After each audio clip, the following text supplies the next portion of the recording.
Hello नमस्कार। आज आपण बघणार आहोत खंडोबाची सेवा करताना अनेक जण नकळतपणे काही चुका करतात। तसंच पारंपरिक मान-सन्मान श्रद्धेनुसार कसा करावा। आज आपण खंडोबाची सेवा श्रद्धेनुसार पाळायच्या महत्त्वाच्या काही गोष्टी जाणून घेणार आहोत। त्यामुळे हा व्हिडिओ शेवटपर्यंत पूर्ण नक्की पहा।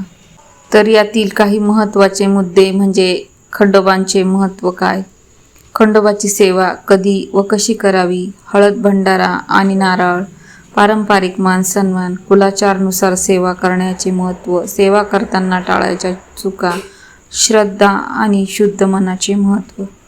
श्री खंडोबा महाराजांचा नैवेद्य खूप साधा आहे, तो म्हणजे वरण भात, बाजरीची भाकरी, वांग्याचं भरीत, पातीचा कांदा।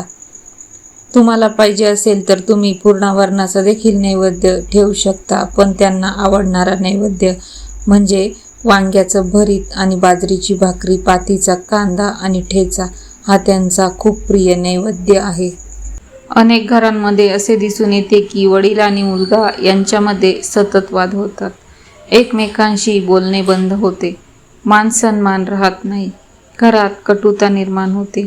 काही वेळा वडील घरी आले की मुलगा बाहेर निघून जातो, तर काही वेळा दोघे समोरासमोर आले की वादावादी सुरू होते। अशा परिस्थितीमुळे संपूर्ण कुटुंबाचे वातावरण अशांत होते। सनातन परंपरेत अशा प्रसंगी कुलदैवतांची भक्ती, नामस्मरण आणि घरातील धार्मिक वातावरण यांना महत्त्व दिले गेले आहे।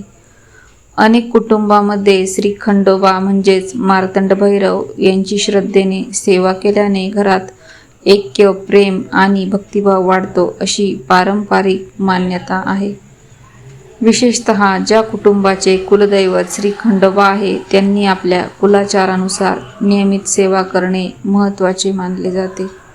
तर बघा, पारंपरिक श्रद्धेनुसार प्रत्येक रविवारी श्री खंडोबाचे स्मरण करावे।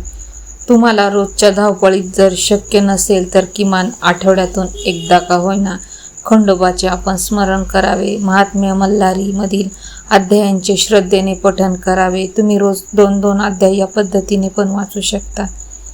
घरातील सर्वांनी मिळून एळकोट एळकोट जय मल्हार असा जयघोष करत प्रार्थना करावी। देवघरात दिवा लावून कुटुंबाच्या सुख शांतीसाठी प्रार्थना करा। कुटुंबातील सर्व व्यक्तीने दरवर्षी न चुकता म्हणजे वर्षातून एकदा का होईना पण खंडोबाच्या मूळ स्थानावर जाऊन त्यांचा मान सन्मान करावा। जसं की